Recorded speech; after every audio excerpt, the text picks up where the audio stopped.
CNX is looking to get into the hydrogen economy using coalbed methane as their feedstock. There's a lot to discuss, and some very opposing viewpoints are making sure their voices are heard. So stay tuned for this part 1 discussion on today's Hydrogen Podcast. So the big questions in the energy industry today are: how is hydrogen the primary driving force behind the evolution of energy? Where is capital being deployed for hydrogen projects globally? And where are the best investment opportunities for early adopters who recognize the importance of hydrogen? I will address the critical issues and give you the information you need to deploy capital. Those are the questions that will unlock the potential of hydrogen, and this podcast will give you the answers. My name is Paul Rodden, and welcome to the Hydrogen Podcast. In an article in the Pennsylvania Capital Star, Audrey Carlton writes, Pennsylvania gas producer CNX wants in on the hydrogen revolution. Audrey writes, it was late in the afternoon last October when CNX Resources Corporation lobbyist Brian Aiello emailed Pennsylvania Governor Josh Shapiro's office with a request, saying, your assistance in advocating for this in D.C. is critical, he wrote, before laying out the southwestern Pennsylvania-based National Gas Company's plan.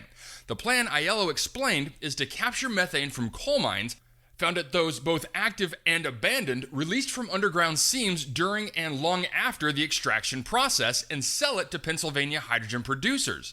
The plan's success, Aiello wrote, hinges on its ability to get funding through a long-awaited tax credit carved out of President Joe Biden's landmark 2022 Inflation Reduction Act, which allocated $369 billion to accelerate the nation's clean energy transition. Hanging in the balance is an ambitious $1.5 billion hydrogen production facility for sustainable aviation fuels at Pittsburgh's airport, which CNX announced this month with a warning. The project would come to fruition only if it secures those tax credits. Aiello continued by saying, currently we are capturing coal mine methane at a mine in Virginia, but have significant opportunity to also capture these emissions and utilize them across Pennsylvania. He also said, we are eager to invest in Pennsylvania in a big way along these lines. Emails obtained by Capital in Maine show the administration was receptive to the request. A little over a week later, Hossein Akbar, Shapiro's Secretary of Policy and Framing, forwarded the lobbyist's message to the governor's federal affairs representative, Michael Block, who he referred to as, quote, the governor's voice and ears in D.C.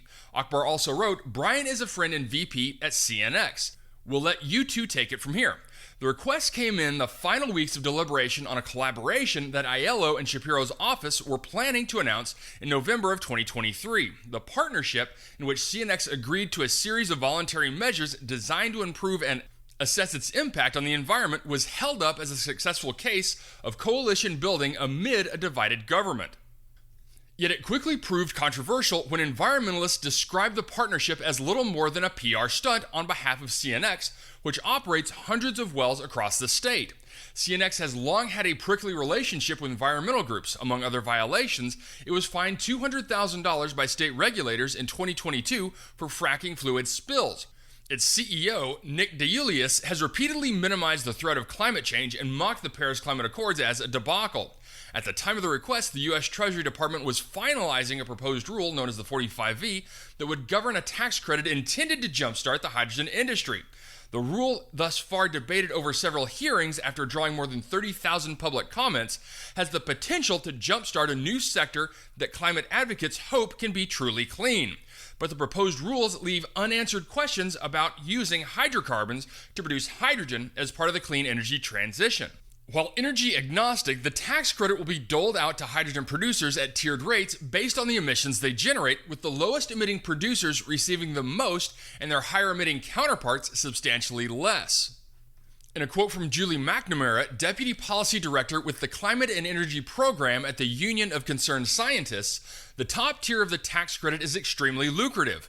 It's not linear. The top tier is very high, and once you get below that, it drops off.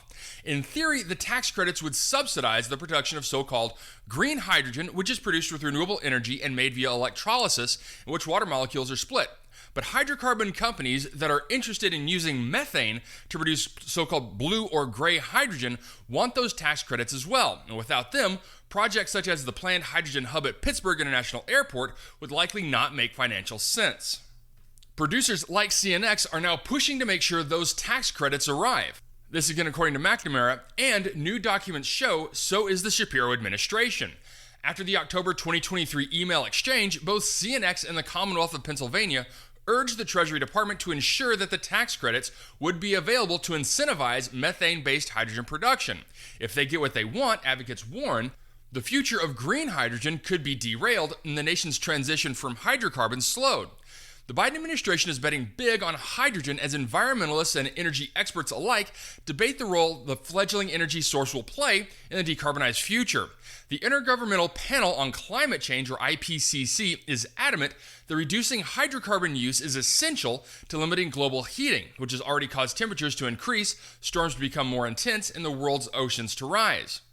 The exact pathway to slowing global warming is a point of contention, however. Many environmentalists agree that green hydrogen made with water molecules in a production process that's powered by renewables such as solar and wind could offer a clean path forward for hard-to-abate sectors such as steel and cement industries, seen as economically essential but difficult to make climate-friendly. Climate advocates fear that offering tax credits to those who produce blue and gray hydrogen would offer a lifeline to the hydrocarbon industry. The federal tax credit has been driving much of the debate about the country's energy future. The Inflation Reduction Act funding for the 10-year tax incentive is bountiful, and the producers from all corners of the energy sector are making their case for getting a slice of it. Who gets the most and who is most likely to succeed could determine the success of the renewable energy transition. According to McNamara, the gas industry sees this as a big opportunity. Exactly how much of an opportunity it will turn out to be will come down to a formula designed to model the emissions of a single kilogram of hydrogen across its life cycle, from the raw material that goes into it to the point at which the hydrogen is actually produced. The formula is derived from the widely used greenhouse gases, regulated emissions, and energy use in technologies model known as GREET. A hydrogen producer looking to qualify for the credit will be assessed for their emissions intensity using the formula. As the Treasury Department has currently drafted the rule, the cleanest producers will get the most money, by a long shot. Hydrocarbon companies want to make sure the methane they sell will help blue and gray hydrogen producers qualify for the highest tax credit tier through a process called emissions avoidance accounting, or negative carbon accounting. This is essentially an offset in which methane that would otherwise get released into the atmosphere, leaked from sources such as agriculture and coal mines, is given a negative emissions value when sold and burned for productive use, such as producing hydrogen. The logic is based on the argument that when methane is burned, it becomes a far less potent greenhouse gas and overall atmospheric emissions are reduced. When blended into hydrogen and plugged into the GREET model, the negative value of such methane could be enough to lower a hydrocarbon hydrogen producer's overall emissions score so that it qualifies for the highest tier of the tax credit. That would make coal mine methane lucrative for hydrogen producers. Okay, so I'll pull away from the article here and give part 2 on Thursday. Now, when I came across this article and this situation in Pennsylvania with CNX and the division within the hydrogen economy, it really does press the need for clarity in hydrogen development. Do we turn a blind eye to methane emissions in hopes that green hydrogen development ramps up faster, or do we allocate resources to handle the problems we're currently facing? This article so far does a great job laying out that question. Where should we sit on the topic, and is there a middle ground? Now, I'm not an expert on coalbed methane, or its purity compared to shale-bed methane, but to me it would seem like a good idea to leverage the technology we have available to cut down on those methane emissions. This article does discuss the differences between blue and gray hydrogen, but to make the best advancements possible, we need to make sure that CCUS is included in these projects in order to ensure that greenhouse gas emissions are kept as minimal as possible. Now, on the next show, I'll cover the second half of this article, which brings in more environmental arguments to the forefront of the conversation and some potential issues that have arisen between CNX and the Pennsylvania governor. There's a lot going on with this development, and it's critical we sort out the details because for the hydrogen economy to survive, we must make our way through these murky waters. All right, that's it for me, everyone. If you have a second, I would really appreciate it if you could leave a good review on whatever platform it is that you listen to. Apple Podcasts, Spotify, Google, YouTube, whatever it is. That would be a tremendous help to the show. And as always, if you ever have any feedback, you're welcome to email me directly at info@thehydrogenpodcast.com. So until next time, keep your eyes up and honor one another. Hey, this is Paul. I hope you like this podcast. If you did and want to hear more, I'd appreciate it if you would either subscribe to this channel on YouTube or connect with your favorite platform through my website at www.thehydrogenpodcast.com. Thanks for listening. I very much appreciate it. Have a great day.